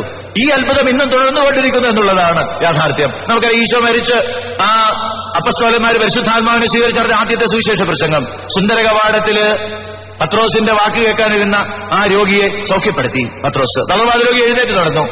ഈ പത്രോസ് പറഞ്ഞു, നിങ്ങൾ എന്തിനാ ഞാനെന്തോ ചെയ്തെന്ന പോലെ എന്നെ നേരെ നോക്കുന്നത്? യേശുക്രിസ്തുവാണ് ഇവനെ ഉയർപ്പിച്ചത്. ഇന്നും യേശുക്രിസ്തു നമ്മുടെ കൂടെ ജീവിച്ചുകൊണ്ട് അത്ഭുതങ്ങൾ പ്രവർത്തിക്കുന്നു. എന്തുകൊണ്ട് ഈ അത്ഭുതം അനുഭവിക്കാൻ എനിക്കും നിങ്ങൾക്കും സാധിക്കുന്നില്ല? വിശ്വാസത്തിന്റെ ആഴക്കുറവാണ്, പരിപൂർണ സമർപ്പണത്തിന്റെ ആഴക്കുറവാണ്. അമ്മയെ പോലെ ആ കർത്താവ് അരുളി ചെയ്ത കാര്യങ്ങൾ നിറവേറുമെന്ന് വിശ്വസിക്കാനുള്ള നമ്മുടെ ആ പരിമിതിയാണ്. ഇതിന് തടസ്സം നമ്മുടെ ബുദ്ധിയാണ്. ഈ ബുദ്ധിയുടെയും യുക്തിയുടെയും മാനങ്ങളെ ചെറുതാക്കിക്കൊണ്ട് ഒരു കൊച്ചു കുഞ്ഞിനെ പോലെ എന്റെ കർത്താവിന്റെ രക്ഷ അനുഭവിക്കാൻ എനിക്ക് സാധിക്കണമെന്ന ആഗ്രഹത്തോടെ അവനോട് ചേർന്ന് നിൽക്കുന്നവരെല്ലാം അത്ഭുതങ്ങൾ കണ്ടിട്ടുണ്ട്. എന്റെ ഒരു കൂട്ടുകാരൻ ജോസ് എന്ന് പറഞ്ഞ്, കോട്ടയത്തുള്ള ഒരു കൂട്ടുകാരൻ പറഞ്ഞ ഒരു സംഭവം പറയാം. വിശ്വാസത്തിന്റെ ഒരു വലിയ അനുഭവമാണ്. ജോസ് MBA ഒക്കെ പാസ്സായി ഗുജറാത്തില് ഒരു ഹോട്ടൽ മാനേജറായി ജോലി ചെയ്തുകൊണ്ടിരിക്കുകയാണ്. അവിടെ സാമാന്യം നന്നായിട്ട് ഒക്കെ ചെയ്തുകൊണ്ടിരുന്നപ്പം നാട്ടിൽ വന്നെന്തെങ്കിലും ഒരു ബിസിനസ് ചെയ്യണം എന്നുള്ള ആഗ്രഹത്തോടെ നാട്ടിലേക്ക് വന്നു. നാട്ടിൽ വന്ന് കോട്ടയത്ത് ഒരു പിഗറി ഈ പന്നികളെ വളർത്തുന്ന ഒരു കേന്ദ്രമൊക്കെ തുടങ്ങി ഒരുമാതിരി നല്ല ചെലവ് ജീവിച്ചുകൊണ്ടിരിക്കുകയാണ്. അങ്ങനെ ജീവിച്ചുകൊണ്ടിരിക്കുമ്പോഴാണ് ഒരു പ്രാവശ്യം ഒരു ധ്യാനം കൂടാൻ പോയത്. ആ ധ്യാനത്തിൽ വെച്ച് കൗൺസിലിംഗ് പറഞ്ഞു, ജോസിന് വിദേശത്ത് പോകാനായിട്ട് ഒരു അവസരം വരുന്നുണ്ട്. അദ്ദേഹം പറഞ്ഞു, എനിക്ക് വിദേശത്ത് പോകണമെന്ന് ഇപ്പൊ ആഗ്രഹമൊന്നുമില്ല. അല്ല, ഞാൻ കിട്ടിയ സന്ദേശം പറഞ്ഞതേ ഉള്ളൂ എന്ന് പറഞ്ഞു. വളരെയേറെ അറിയപ്പെടുന്ന ഒരു വരമുള്ള ഒരു ധ്യാനഗുരുവാണത് പറഞ്ഞത്. ഏതായാലും ജോസ് അങ്ങനെ ഒരു ആഗ്രഹം ഇല്ലാത്തതുകൊണ്ട് അതിനുവേണ്ടി പ്രാർത്ഥിച്ചു പോലുമില്ല. തിരിച്ച് നാട്ടിൽ വന്ന് കുറച്ചു കാലം കഴിഞ്ഞപ്പോ ഇദ്ദേഹം ഗുജറാത്തിൽ ജോലി ചെയ്തുകൊണ്ടിരുന്ന ആ ഹോട്ടലിന്റെ ഉടമസ്ഥൻ വിളിച്ചിട്ട് പറഞ്ഞു, അവർ ഗൾഫിൽ ഒരു പുതിയ പ്രോജക്റ്റ് തുടങ്ങുന്നുണ്ട്, അവർക്ക് വിശ്വസിച്ച് ഏൽപ്പിക്കാവുന്ന ഒരാൾ വേണം, കാരണം ചെക്ക് ഒപ്പിടാനുള്ള ഫെസിലിറ്റി ഒക്കെ കൊടുക്കാനുള്ളതാണ്, ജോസിന് പോകാമോ എന്ന് ചോദിച്ചു. അപ്പൊ ജോസ് പറഞ്ഞു, എനിക്ക് താല്പര്യമില്ല എന്ന് പറഞ്ഞു. അത് കഴിഞ്ഞ് ഭാര്യ ടീച്ചറാണ്. ഭാര്യ സ്കൂളിൽ പോയിട്ട് വന്നപ്പോ ജോസ് ഭാര്യയോട് പറഞ്ഞു, ഇന്ന് നമ്മുടെ പഴയ ഹോട്ടലുകാരൻ വിളിച്ചിരുന്നു, അവരുടെ ഗൾഫിൽ പോകാൻ പ്ലാൻ ഉണ്ടോ എന്ന് ചോദിച്ചു. എന്ത് പറഞ്ഞെന്ന് ചോദിച്ചു. പുള്ളിക്കാരൻ പറഞ്ഞു, പോകാൻ എനിക്ക് താല്പര്യമൊന്നുമില്ല, ഞാനും താല്പര്യം ഇല്ല എന്ന് പറഞ്ഞു. അപ്പം ഭാര്യ ചോദിച്ചു, അന്ന് പ്രാർത്ഥിച്ചപ്പോ ഇങ്ങനെ നമുക്ക് കിട്ടിയതാണല്ലോ, വിദേശത്ത് പോകാൻ കർത്താവ് ഒരു അവസരം ഒരുക്കുന്നു എന്നുള്ളത്, അത് ഒരു നോന്ന് പറയണ്ടായിരുന്നല്ലോ എന്ന് പറഞ്ഞു. പുള്ളി പറഞ്ഞു, അത് ഞാൻ ഓർത്തില്ല, നമ്മുടെ മനസ്സിന് ആഗ്രഹമില്ല, ഒരു കാര്യം ചെയ്യാം, ഇനി വിളിക്കുവാണെങ്കിൽ, സാധാരണ അത് വിളിക്കല്ല, കാരണം ഗൾഫിലൊക്കെ നല്ല ശമ്പളം, 1,00,000 കൂടുതൽ രൂപ ശമ്പളമുള്ള ഒരു ജോലിയാണ്. അപ്പൊ ഒത്തിരി ആളുണ്ടാവും, അതുകൊണ്ട് കിട്ടാൻ പറ്റും, വേറെ ആരെങ്കിലും അവർക്ക് വീട്ടിൽ കാണുമെന്നൊക്കെ ഓർത്തു. അപ്പം ജോസ് പറഞ്ഞു, ഇനി വിളിക്കുവാണെങ്കിൽ പോകാം. അങ്ങനെ ഇതിന് 10-15 ദിവസം കഴിഞ്ഞ് ജോസ് അതിനെക്കുറിച്ചൊക്കെ മറന്നു. 10-15 ദിവസം കഴിഞ്ഞപ്പം വീണ്ടും അവർ വിളിക്കുന്നു, ജോസെ ഞങ്ങൾക്ക് വിശ്വാസമുള്ള ഒരാളിനെയും കിട്ടിയിട്ടില്ല, കാര്യം പലരെയും കിട്ടി, ജോസിനെ പോലെ വിശ്വാസമുള്ള ഒരാളില്ല, ആദ്യം പറഞ്ഞതിനേക്കാൾ 10-25,000 രൂപയുടെ കൂടുതൽ തരാം, പോകാമോ എന്ന് ചോദിച്ചു. ജോസ് പറഞ്ഞു, പോകാം. അങ്ങനെ പോയി അവിടെ ചെന്ന് ഒരു ഹോട്ടൽ പ്രോജക്ട് തുടങ്ങുന്നത് പോലുള്ള ജോലിയാണ്. ഹോട്ടൽ പ്രോജക്ട് തുടങ്ങി 2 വർഷമൊക്കെ വളരെ നന്നായിട്ട് പോയി. ഹോട്ടലിന്റെ ഉദ്ഘാടനമൊക്കെ കഴിഞ്ഞു, എല്ലാം നല്ല ഭംഗിയായപ്പോ ജോസ് നാട്ടിലേക്ക് ഒന്ന് പോകുന്നു. അവധിക്ക് പോകുന്നു. 2 വർഷം കഴിഞ്ഞാണ് അവധിക്ക് പോകുന്നത്. അവധിക്ക് പോകുന്നപ്പോ ജോസിന് ചെക്കൊപ്പിടാനുള്ള അനുവാദം ഉണ്ട്. അതുകൊണ്ട് ജോസ് ഇല്ലാത്തപ്പം വല്ല ആവശ്യങ്ങളും ഉണ്ടായെങ്കിലോ എന്ന് കരുതി 3-4 ചെക്ക് ലീഫ് ഒപ്പിട്ട് കൊടുത്തിട്ട് പോന്നു. അവിടെ ജോസ് നാട്ടിൽ നിന്ന് തിരിച്ചു ചെന്നപ്പോഴേക്കും ജോസ് വിശ്വസിച്ചേൽപ്പിച്ചവൻ ഈ ചെക്ക് ലീഫില് കമ്പനിയുടെ പൈസ ഉണ്ടായിരുന്നപ്പോഴെടുത്ത് അവൻ എവിടെയോ മുങ്ങി. സ്വാഭാവികമായും മാനേജ്മെന്റ് പറഞ്ഞു, ജോസ് അല്ല ചെയ്തെന്ന് ഞങ്ങൾക്കറിയാം, പക്ഷെ ഞങ്ങൾക്ക് ജോസിനെതിരെ കേസ് കൊടുക്കാൻ പറ്റുള്ളൂ. അതുകൊണ്ട് ജോസ് ഒരു കാര്യം ചെയ്യണം, ഞങ്ങൾ ഇന്ന് കേസ് കൊടുക്കുകയാണ്, കേസ് കൊടുക്കുന്നതിന് മുമ്പ് ജോസ് എങ്ങനെയെങ്കിലും ഇവിടുന്ന് രക്ഷപ്പെടാനുള്ള മാർഗം ഞങ്ങൾ തരാം. പാസ്പോർട്ട് തരാൻ പറ്റിയാല, വിമാനത്തിൽ പോകാൻ പറ്റിയാല, പകരം എന്താ ഈ ഗൾഫിൽ നിന്നൊക്കെ പോകുന്ന ഉരുവുണ്ട്, അതേ കയറ്റി വിടാം. അവര് കമ്പനി തന്നെയാണ് അറേഞ്ച് ചെയ്തത്. ജോസ് വരെയാണ് അന്ന് രാത്രിയിൽ ഈ ഔട്ട് ബോർഡ് എഞ്ചിൻ ഘടിപ്പിച്ച ഒരു ഉരുവില് ജോസ് ഗുജറാത്തിലേക്ക് യാത്ര തിരിക്കുകയാണ്. ജോസ് പറയാം, അന്ന് രാത്രിയിൽ ഇതിനകത്ത് ലൈറ്റ് പോലും ഇല്ല, 10-15 ആൾക്കാരുണ്ട് അതിനകത്ത്. അവരാർക്കും വേണാർക്കും ഹിന്ദിയോ ഇംഗ്ലീഷോ മലയാളമോ ഒന്നും അറിയത്തില്ല, ഉറുദു അറിയാം കുറച്ചു പേർക്ക്. ഇങ്ങനെ പറഞ്ഞ് കുറെ കഴിഞ്ഞപ്പോഴേക്കും ഇതിന്റെ ഔട്ട് ബോർഡ് എഞ്ചിൻ നിലച്ചു കഴിഞ്ഞിട്ട് ഇവര് പഠിച്ച പണി 18 നോക്കി ഇത് സ്റ്റാർട്ടാക്കാനായിട്ട്, സ്റ്റാർട്ട് ആവുന്നില്ല. അപ്പൊ ജോസിനോട് പറഞ്ഞു, മുങ്ങിപ്പോവാൻ ചാടി രക്ഷപ്പെടാനായിട്ട് തയ്യാറായിക്കോളാം, എപ്പോ വേണേലും ഇത് മുങ്ങിപ്പോവാം, കാരണം ഔട്ട് ബോർഡ് എഞ്ചിൻ നിലച്ചു, ഇനി എത്ര കാലം മുമ്പോട്ട് പോകുന്ന നമുക്ക് അറിയാൻ പറ്റിയാലെന്ന്. ജോസ് പറഞ്ഞു, ആദ്യമായിട്ട് ദൈവത്തോട് പരിഭവം പറഞ്ഞ് പ്രാർത്ഥിച്ച, നാട്ടിൽ ഒരുമാതിരി നന്നായിട്ട് ജീവിച്ചുകൊണ്ടിരുന്നതാ, ഇങ്ങനെ ഒരു സന്ദേശം കിട്ടിയെന്ന് പറഞ്ഞത് അനുസരിച്ച് ഇവിടെ വന്നിട്ട് ഈ നടുക്കടലിൽ മുങ്ങിപ്പോകാനാണോ ദൈവം എന്നെ കൊണ്ടുവന്നത് എന്നൊക്കെ ചോദിച്ചിട്ട് ദൈവത്തിൽ തന്നെ വിശ്വസിച്ചു. കുറെ നേരം ഇരുന്ന് സ്തുതിച്ചിട്ട് ജോസ് പറഞ്ഞു, ജോസ് തന്നെ ആ എഞ്ചിനൊന്ന് സ്റ്റാർട്ട് ചെയ്യാൻ, അതിനോട് കയറി കെട്ടി വലിക്കാൻ പറ്റിയതെന്ന് പറഞ്ഞു. വലിച്ചു. എഞ്ചിൻ സ്റ്റാർട്ടായി. ജോസ് യേശുവിന് സ്തുതി പറഞ്ഞു. അന്ന് മുതൽ ഗുജറാത്തിൽ എത്തുന്നവരെ ജോസ് പറഞ്ഞു, ഞാൻ സ്തുതിച്ചുകൊണ്ടിരിക്കുക, സ്തുതിപ്പ് നിർത്തിയാൽ ഇതെങ്ങാനും പൊട്ടിപ്പോവല്ലോ എന്നോർത്ത്, നിന്നുപോയെങ്കിലോ എന്നോർത്ത്. എന്നിട്ട് ഉണ്ടായ സംഭവം എന്താണ്? ജോസ് പറയാണ്, പിന്നീട് ഇന്ന് ചിന്തിച്ചപ്പോ എന്തിനാണ് ഈ സംഭവത്തിലൂടെ ദൈവം എന്നെ കടത്തിക്കൊണ്ടുപോയത്? സാറേ, എനിക്ക് ഇന്ന് ലോകത്ത് ആരോടും പറയാൻ സാധിക്കും, കടലിന്റെ നടുവിലും ഞാൻ ഒപ്പമുണ്ടെന്ന് പറഞ്ഞ ദൈവം ഒരു സങ്കല്പമല്ല, ഒരു യാഥാർത്ഥ്യമാണെന്ന് വിശ്വാസത്തോടെ ലോകത്തോട് പറയാനാണ് ഈ അനുഭവത്തിലൂടെ ദൈവം എന്നെ കടത്തിക്കൊണ്ടുപോയത്. Hallelujah, hallelujah, hallelujah. നമ്മുടെ ജീവിതത്തിലെ ചില പ്രതിസന്ധികളെങ്കിലും ദൈവം നമുക്ക് തരുന്നത് ഇത്തരത്തിലുള്ള ഒരു തിരിച്ചറിവിലേക്ക് നമ്മളെ നയിക്കാനാണ് എന്ന അനുഭവമുള്ളവര് ഇവിടെ ഉണ്ടെന്ന് എനിക്കറിയാം. അപ്പൊ യേശുവിലുള്ള വിശ്വാസം, യേശു ദൈവപുത്രനാണെന്ന് വിശ്വസിക്കുക, അതാണ് ലോകത്തിന്മേൽ നമുക്കുള്ള വിശ്വാസം. ഇതാണ് ഈ വചനം നമുക്ക് തരുന്ന തിരിച്ചറിവ്. യേശു ദൈവപുത്രനാണെന്ന് വിശ്വസിക്കുക. ഞാനും നിങ്ങളും ദൈവപുത്രരാകാൻ വിളിക്കപ്പെട്ടിരിക്കുക. എങ്ങനെ? യേശു ക്രിസ്തുവാണ് എന്ന് വിശ്വസിച്ചുകൊണ്ട്, അതായത് യേശുവാണ് അയക്കപ്പെട്ടവൻ എന്ന് വിശ്വസിച്ചുകൊണ്ട്, യേശു പറപ്പിച്ചതാണ് രക്ഷയുടെ വഴിയെന്ന് വിശ്വസിച്ചുകൊണ്ട്, വിമോചനത്തിന്റെ വഴിയെന്ന് വിശ്വസിച്ചുകൊണ്ട്, രക്ഷയുടെ മാർഗമെന്ന് വിശ്വസിച്ചുകൊണ്ട്, അങ്ങനെ വിശ്വസിക്കുന്നതിനൊക്കെ ദൈവപുത്രനാകുമെന്ന് ഞാനല്ല പറയുന്നത്, ഈ വചനഗ്രന്ഥമാണ് പറയുന്നത്, മാറ്റമില്ലാത്ത വചനഗ്രന്ഥം. അമ്മ പറയുന്നില്ലേ, അവിടെ ചെയ്ത കാര്യങ്ങൾ നിറവേറുമെന്ന് വിശ്വസിച്ചവളാണ് ഭാഗ്യവതി. അമ്മ പറഞ്ഞു, അവിടുത്തെ വചനം പോലെ എന്നിൽ സംഭവിക്കട്ടെ. നമുക്കിങ്ങനെ വിട്ടുകൊടുക്കാൻ സാധിക്കുന്നോ എന്നുള്ളതാണ് പ്രശ്നം. അപ്പം നമ്മുടെ വിശ്വാസം എന്ന് പറഞ്ഞാൽ വിശ്വാസത്തിന് താത്വിക തലമല്ല, സമർപ്പണം, കണ്ണടച്ചുള്ള ഒരു വിശ്വാസം. എന്റെ ദൈവത്തിന് എന്റെ ജീവിതത്തില് എല്ലാ തകർച്ചകളെയും മാറ്റാൻ സാധിക്കും. എന്റെ ജീവിതത്തിലെ തകർച്ചകളും ബുദ്ധിമുട്ടുകളും എന്റെ ദൈവം ഉണ്ടാക്കുന്നതല്ല, അത് തിന്മയുടെ ശക്തി ഉണ്ടാക്കുന്നതാണ്, സാത്താന്റെ ഭരണം ഉണ്ടാക്കുന്നതാണ്, സമൂഹം ഉണ്ടാക്കുന്നതാണ്. ദൈവം അവിടുന്ന് പരിശുദ്ധനാണ്, അവിടേക്ക് നന്മ മാത്രമേ സാധിക്കൂ. അവിടുന്ന് ബലവാനാണ്, അവിടത്തേക്ക് എല്ലാ നന്മയും ചെയ്യാൻ സാധിക്കും. അവിടുന്ന് മരണമില്ലാത്തവനാണ്, അത് നിത്യനാണ്. ഈ നമ്മുടെ സിറ മലബാർ സഭയിലെ കുർബാനയിൽ ക്രൈസ്തവ കീർത്തനത്തിൽ പാടുന്നതാണ്. മലങ്കര സഭയിലും ഉണ്ട് പ്രാർത്ഥന. ദൈവം നീ പരിശുദ്ധനാകുന്നു, ബലവാൻ നീ പരിശുദ്ധനാകുന്നു, മരണമില്ലാത്തവൻ നീ പരിശുദ്ധനാകുന്നു. നമ്മുടെ ദൈവത്തെക്കുറിച്ചുള്ള ഉൾക്കാഴ്ച. അവിടുന്ന് പരിശുദ്ധനാണ്, നന്മ മാത്രം ചെയ്യുന്നതാണ്. അതുകൊണ്ട് ദൈവത്തിന്റെ ലോകത്ത് എന്തുകൊണ്ട് നമ്മൾ സ്വർഗത്തിൽ പോകാൻ ആഗ്രഹിക്കുന്നത്? ദൈവത്തിന്റെ ലോകത്ത് തിന്മയുടെ അനുഭവങ്ങളില്ല, അവിടെ നന്മയുടെ അനുഭവങ്ങൾ മാത്രമാണ്. കാരണം അവിടെ ദൈവഹിതമാണ്. അപ്പൊ നമ്മുടെ ഈ ലോകം നമുക്ക് തരുന്ന ഈ പ്രതിസന്ധികളെ എന്റെ ദൈവം അറിഞ്ഞുള്ളവയാണെന്ന് സ്വീകരിക്കാനുള്ള ഒരു തിരിച്ചറിവാണ് നമ്മുടെ സഹനങ്ങളെ, നമ്മുടെ ബുദ്ധിമുട്ടുകളെ ആഘോഷമാക്കി മാറ്റാനും നമ്മുടെ ബുദ്ധിമുട്ടുകളെ രക്ഷയിലേക്കുള്ള കവാടമാക്കി മാറ്റാനും നമ്മളെ സഹായിക്കുക. അപ്പം നീ ദൈവത്തിന്റെ കരവേല, നീ ഇങ്ങനെ ഒരു ജന്മം എന്തിനു കിട്ടി എന്നൊക്കെ ചോദിക്കുന്നവർ കണ്ടിട്ടുണ്ട്. എന്തുകൊണ്ട് എന്റെ ജീവിതത്തിൽ ഇങ്ങനെ സംഭവിക്കുന്നു? ദൈവത്തിന്റെ ഒരു കൈക്കുറ്റപ്പാടാണോ ഞാൻ? ഇങ്ങനെ ഒക്കെ തെറ്റിദ്ധരിക്കുന്ന സഹോദരങ്ങളുണ്ട്, വ്യക്തികളുണ്ട്. ഒരുപക്ഷെ ജീവിതത്തിൽ നമ്മൾ പലപ്പോഴും നമ്മളെക്കുറിച്ച് തന്നെ ചിന്തിച്ചിട്ടുണ്ടാവാം. എന്റെ ജീവിതത്തിലൊക്കെ ഇങ്ങനെ സംഭവിക്കുന്നു, ദൈവമേ ഇങ്ങനെ ഒരു ജന്മം എന്തിനെനിക്ക് തന്നു എന്നൊക്കെ ജീവിതത്തിൽ ചിന്തിച്ചു പോയിട്ടുള്ളവരാണ്. ചിന്തിക്കാത്തവർ വളരെ കുറവായിരിക്കാം എന്നാണ് ഞാൻ കരുതുന്നത്. ഇവരോട് ദൈവം പറയുന്ന ഉത്തരമാണ്, നീ ദൈവത്തിന്റെ കരവേലയാണ്. ആദ്യത്തെ സംഭവം, നീ അമൂല്യനാണ്. അതിനെക്കുറിച്ച് നമ്മൾ പലപ്പോൾ ധ്യാനിച്ചിട്ടുണ്ട്. പക്ഷെ എനിക്ക് ഓർമ്മിപ്പിക്കാനുള്ള ഒരു സംഭവമുണ്ട്. നീ ദൈവത്തിന്റെ കരവേലയാണെന്ന് പറയുമ്പോൾ ദൈവം എങ്ങനെയാണ് നമ്മളെ സൃഷ്ടിച്ചത് എന്ന് ഉൽപ്പത്തിയുടെ പുസ്തകത്തിൽ നമ്മൾ വായിക്കുന്നുണ്ട്.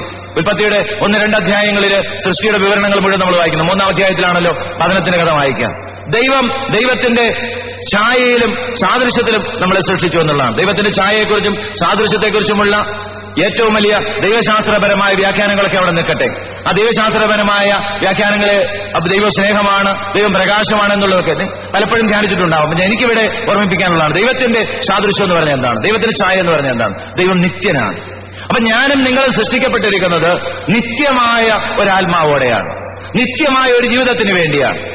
അതാണ് നമ്മുടെ ജീവിതത്തിലെ കാഴ്ചപ്പാടുകളെയെല്ലാം, നമ്മുടെ സമീപനങ്ങളെയെല്ലാം നിയന്ത്രിക്കേണ്ട ഏറ്റവും വലിയ ഒരു തിരിച്ചറിവ്. എനിക്ക് നിത്യജീവനുണ്ട്. ഞാൻ ഈ ലോകത്ത് ജീവിക്കുന്ന 15, 16 അല്ലെങ്കിൽ 50, 60, 70, 100 വർഷത്തേക്ക് വേണ്ടി ജീവിക്കാനുള്ള ആളല്ല. ഞാൻ നിത്യജീവന് വേണ്ടി ഒരുക്കപ്പെട്ടിരിക്കുന്ന വ്യക്തിയാണ്.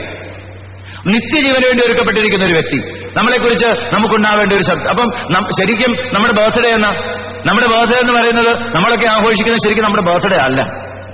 പകരം നമ്മുടെ ബർത്ത്ഡേ എന്ന് പറഞ്ഞാൽ എഫേസോസുകാർക്ക് എഴുതിയ ലേഖനത്തിൽ പൗലോസ്ലീഹ പറഞ്ഞിട്ടുണ്ട്, ലോക സ്ഥാപനത്തിന് മുമ്പ് തന്നെ യേശുക്രിസ്തുവിൽ ദൈവം നിങ്ങളെ തെരഞ്ഞെടുത്തതാണ്. അപ്പൊ പരിശുദ്ധ കന്യാശ്രീ മറിയം എന്നു മുതലാണ് അമലോത്ഭവമായതെന്ന് വെച്ചാൽ ലോക സ്ഥാപനത്തിന് മുമ്പ് തന്നെ. കാരണം എന്താ? നമ്മളെ എല്ലാവരെയും ദൈവം അന്ന് തന്നെ തിരഞ്ഞെടുത്തതാ. ലോക സ്ഥാപനത്തിന് മുമ്പ് തന്നെയുള്ള ദൈവത്തിന്റെ ഒരു പദ്ധതിയുടെ ഭാഗമായിട്ടാണ് നമ്മൾ ലോകത്തിലേക്ക് വന്നത്. ആ ദൈവം ഉദ്ദേശിച്ച ആ പദ്ധതിക്ക് നമുക്കെല്ലാം അറിയാം. ജെറേമിയയുടെ പ്രവചനത്തിലും റോമാക്കാർക്ക് ലേഖനത്തിൽ പൗലോസ്ലീഹയൊക്കെ പറയുന്നു, ദൈവത്തിന് നിങ്ങളെക്കുറിച്ചൊരു പദ്ധതിയുണ്ട്. ആ പദ്ധതി നിങ്ങളുടെ നാശത്തിനുള്ളതല്ല, നിങ്ങളുടെ ക്ഷേമത്തിനുള്ള പദ്ധതിയാണ്. പൗലോസ്ലീഹ പറയുന്നു, ദൈവത്തിന്റെ പദ്ധതി അനുസരിച്ച് വിളിക്കപ്പെട്ടവർക്ക് ദൈവം എല്ലാം നന്മയ്ക്കായി പരിണമിക്കുന്നു. ഈ വചനങ്ങളൊക്കെ നമ്മളെ ശക്തിപ്പെടുത്തുന്ന വചനങ്ങളാണ്. അപ്പൊ ഇവിടെ എന്താ? നമ്മൾ നിത്യജീവിതത്തിലേക്ക്, ഈ ലോകത്തിലെ ഒരു ദൗത്യത്തിന് ശേഷം നമ്മൾ തിരിച്ച് സ്വർഗത്തിലെത്തി, ദൈവത്തിന്റെ സന്നിധിയിലെത്തി നിത്യമായി ജീവിക്കണം എന്നുള്ളതാണ് ദൈവത്തിന്റെ ആഗ്രഹം. അപ്പോഴാണ് നമ്മുടെ ഈ കാഴ്ചപ്പാട്, മുമ്പ് നമ്മൾ പറഞ്ഞ യേശു, കുറച്ചു മുമ്പ് നമ്മൾ ധ്യാനിച്ച യേശു ദൈവപുത്രനാണ് എന്നുള്ള ആ വചനം കൂട്ടിച്ചേർത്ത് വായിക്കുന്ന ഇവിടെയാണ്. നിത്യജീവന് വേണ്ടിയാണ്, ദൈവപുത്രരാകാൻ വേണ്ടി ഉള്ള, ദൈവപുത്രരായി ഈ ലോകത്ത് ജീവിക്കാൻ വേണ്ടിയാണ് ദൈവം നമ്മളെ ഈ ലോകത്തിലേക്ക് അയച്ചിരിക്കുന്നത്.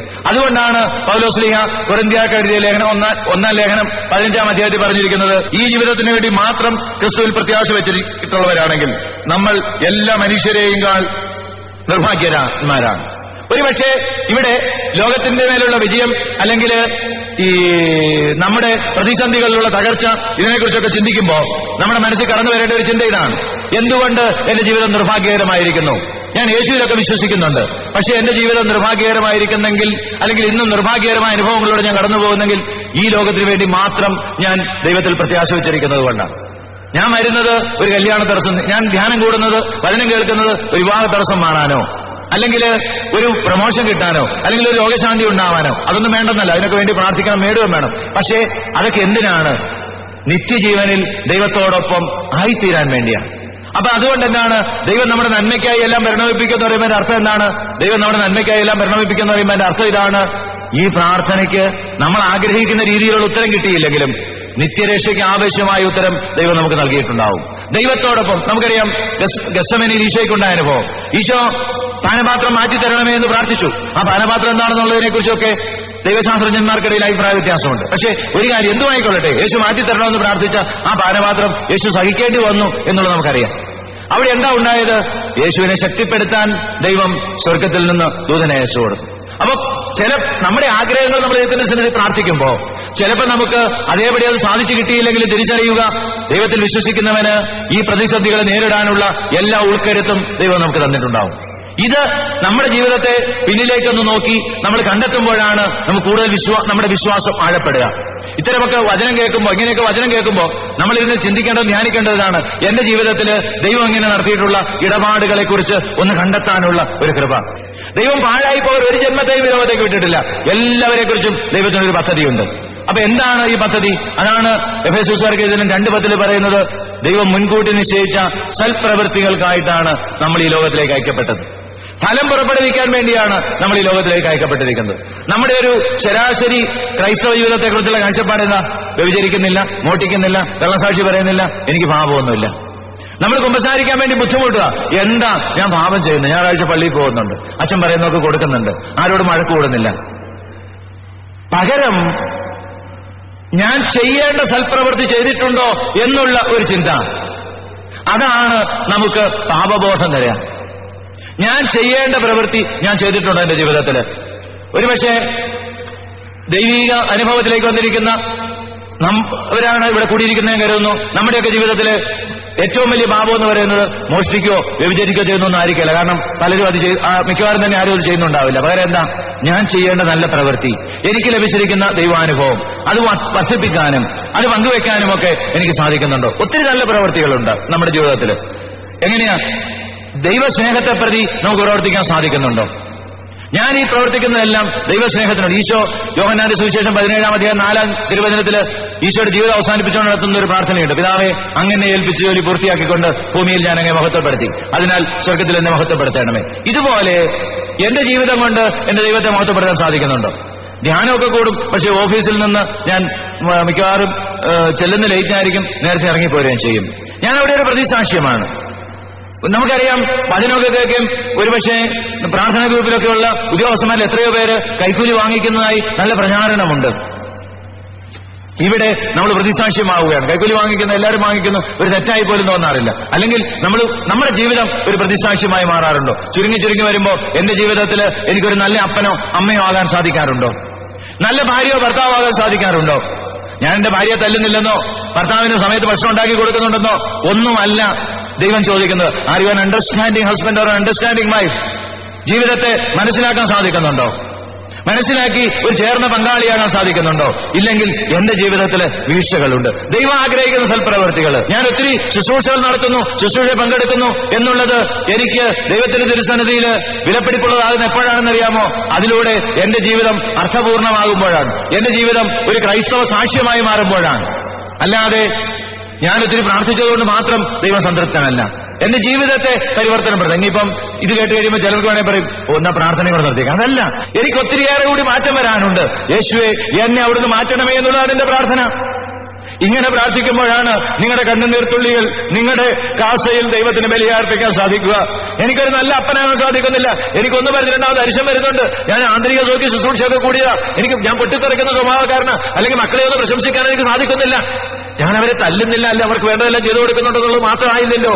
എനിക്ക് ചെയ്യാനാവുന്ന നന്മ, അല്ലെങ്കിൽ തൊട്ടടുത്തുള്ള വീട്ടില് സ്കൂളിൽ പോകാൻ പൈസ ഇല്ലാതെ ഒരാളുണ്ടെന്ന് അറിഞ്ഞു, എനിക്ക് കൊടുക്കാമായിരുന്നു. ചെയ്തില്ലെങ്കിൽ തമ്പുരാന്റെ മുമ്പിൽ ചെല്ലുമ്പോൾ കണക്ക് പുസ്തകത്തിലുണ്ടാവും. നമ്മളെ ലോകത്തിലേക്ക് വിട്ടിരിക്കുന്നത് നമുക്ക് സാധിക്കുന്ന നന്മകൾ, സാധിക്കുന്നത്ര ചെയ്യാൻ വേണ്ടിയിട്ടാണ്. അതിന് കിട്ടുന്ന അവസരം കടന്നുപോയാൽ തീർന്നു. അതാണ് പാപം. തിരിച്ചറിയുക. പാപം അപരാധം എന്ന് പറയുന്നത് രണ്ട് സങ്കല്പം. അപരാധം എന്ന് പറയുന്നതാണ് വ്യഭിചാരം ചെയ്യുന്നതും മോഷ്ടിക്കുന്നതും കള്ളസാക്ഷി പറയുന്നതും ഒക്കെ. ആ പാപം എന്ന് പറഞ്ഞാൽ എന്താ? നമ്മൾ ചെയ്യേണ്ട നന്മ ചെയ്യാതിരിക്കുന്നതാണ്. ഇന്നിപ്പോ ആന്തരിക സൗഖ്യത്തെക്കുറിച്ചൊക്കെയുള്ള ക്ലാസ് കൂടി നിങ്ങൾക്കെല്ലാം അറിയുന്ന ഒരു യാഥാർത്ഥ്യമുണ്ട്. എന്റെ മകൻ എന്റെ ഭാര്യയുടെ ഉദരത്തിൽ വളരുന്ന കാലത്ത് ഞാൻ കൊടുക്കേണ്ട സ്നേഹം കൊടുത്തില്ലെങ്കിൽ അവനിൽ മുറിവുകളുണ്ടാവും.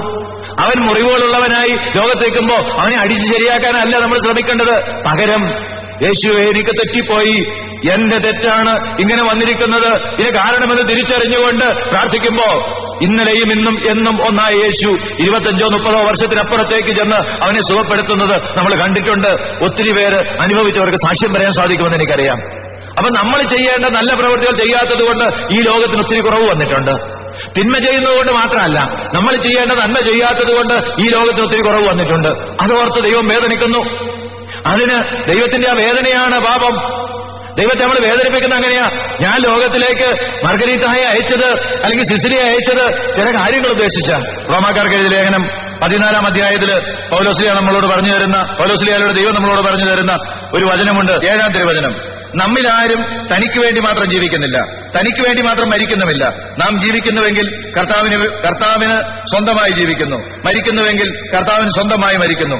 ആകയാൽ ജീവിച്ചാലും മരിച്ചാലും നാം കർത്താവിനുള്ളവരാണ്. എന്തെന്നാൽ മരിച്ചവരുടെയും ജീവിക്കുന്നവരുടെയും കർത്താവായിരിക്കുന്നതിന് വേണ്ടിയാണ് ക്രിസ്തു മരിച്ചതും പുനർജീവിച്ചതും. നാം ജീവിക്കുന്നതും മരിക്കുന്നതും, നാം ജീവിക്കുന്നതും ഈ ജീവിതം കടന്നു പോകുന്നതും ക്രിസ്തുവിന് വേണ്ടിയാണ് എന്നുള്ള ഒരു ബോധ്യം നമുക്ക് പറയാനുണ്ടോ? ഇതാണ് ആദ്യം ലോകത്തെ ജയിക്ക് പറഞ്ഞില്ലേ, യേശു ക്രിസ്തു ദൈവപുത്രനാണെന്ന് വിശ്വസിക്കുന്നതാണ് ലോകത്തെ ജയിച്ചവൻ. ഈ ലോകത്തെ ജയിക്കണമെങ്കിൽ ഈ എന്റെ ജീവിതം യേശുവിന് വേണ്ടിയുള്ളതാണ്. ഈ ഒരു വിശ്വാസത്തോടെ എന്റെ ജീവിതം യേശുവിന് കൊടുക്കാൻ സാധിക്കുന്നുണ്ടോ? ഒരു പക്ഷേ ഹൃദയത്തെ നെഞ്ചത്ത് കൈവച്ച് പറഞ്ഞാല് നമുക്ക് ആർക്കും പൂർണ്ണമായ അളവില് അത് സാധിക്കുന്നുണ്ടാവില്ല. പിന്നെ എന്താണ്? ഞങ്ങളുടെ വിശ്വാസത്തെ ആഴപ്പെടുത്തണമേ, ഞങ്ങളെ ശക്തിപ്പെടുത്തണമേ എന്ന് തമ്പുരാനോട് പ്രാർത്ഥിക്കാം.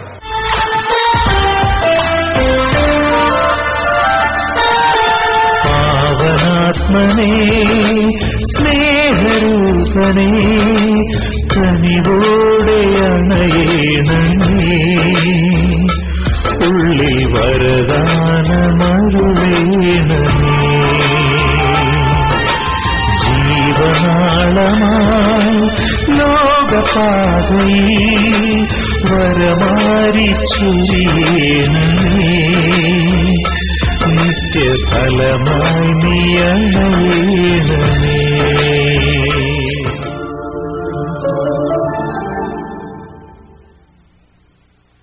ഈശോ പറഞ്ഞു, വഴിയും സത്യവും ജീവനും ഞാനാണ്, എന്നിലൂടെ അല്ലാതെ ആരും സ്വർഗത്തിൽ പ്രവേശിക്കുന്നില്ല.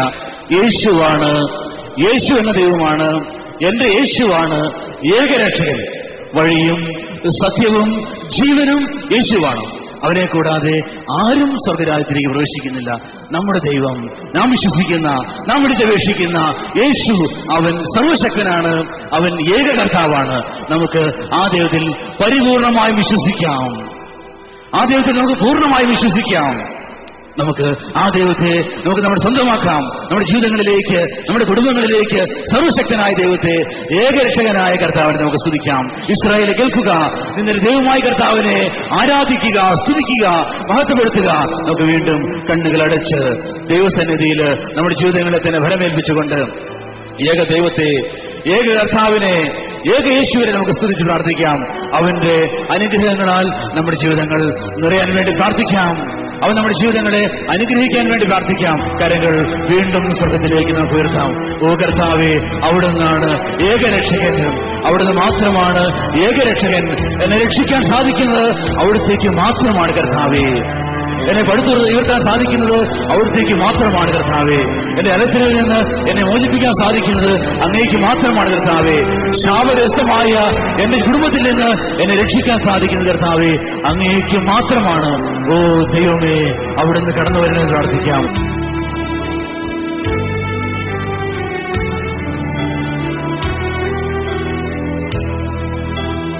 നീ എന്റെ രക്ഷകനും, നീ എന്റെ വൈദ്യനും,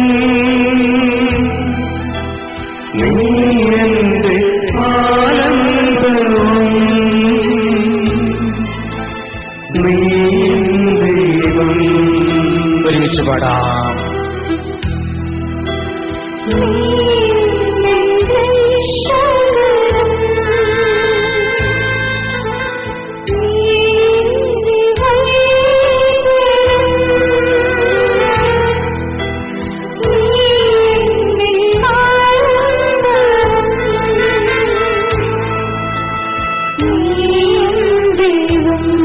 അവനെ ആരാധിക്കാം. ആരാധിക്കും ഞാൻ പൂർണ്ണ ഹൃദയമോടെ.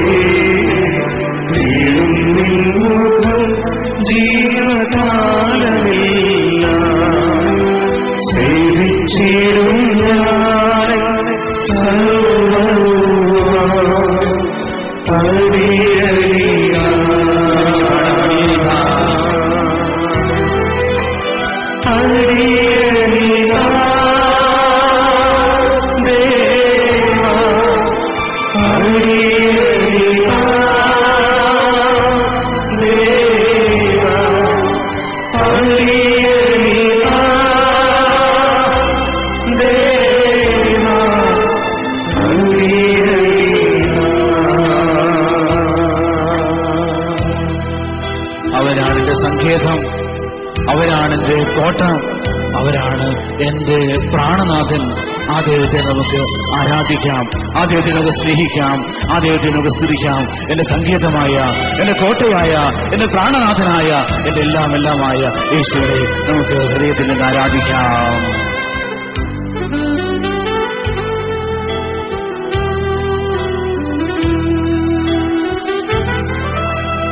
നീ എന്റെ സങ്കേതവും നീ എന്റെ കോട്ടയും നീ എന്റെ പ്രാണനാഥൻ നീ ദൈവം.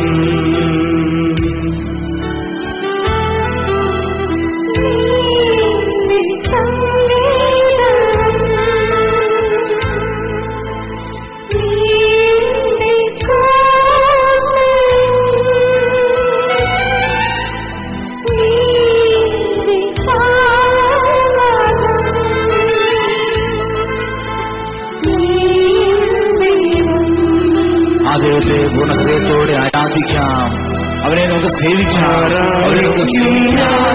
പൂർണ്ണഹൃദയമോടെ തേടും നിൻമുഖം ജീവകാലമെല്ലാം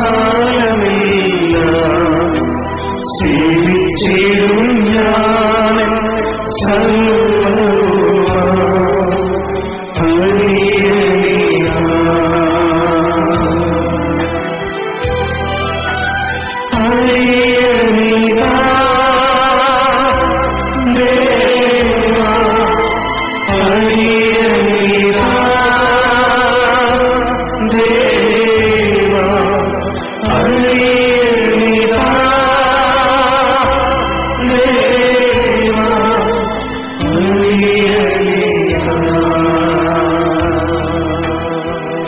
കരങ്ങൾ നെഞ്ചോട് ചേർത്ത് പ്രാർത്ഥിക്കാം.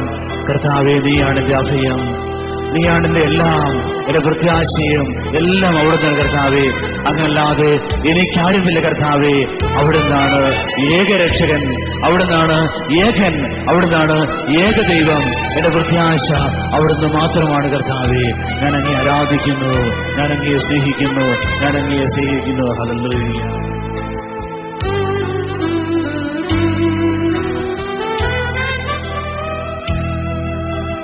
നീ എന്റെ പാലകനും നീ എന്റെ ആശ്വാസവും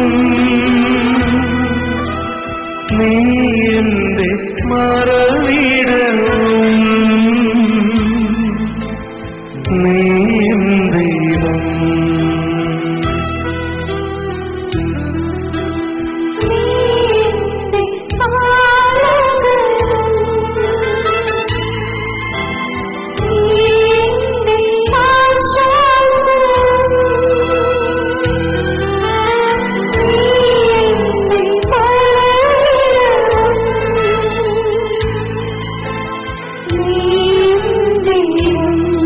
ഹൃദയത്തോടെ ദൈവത്തെ ആരാധിക്കാം. ആരാധിക്കും ഞാൻ പൂർണ്ണഹൃദയമോടെ തേടും നിൻമുഖം ജീവകാലമെല്ലാം സേവിച്ചിടും ഞാൻ സർവ്വവുമാ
വന്ദനമാ അണിയണിയാ വരമാരി ചൊരിയുന്നിതാ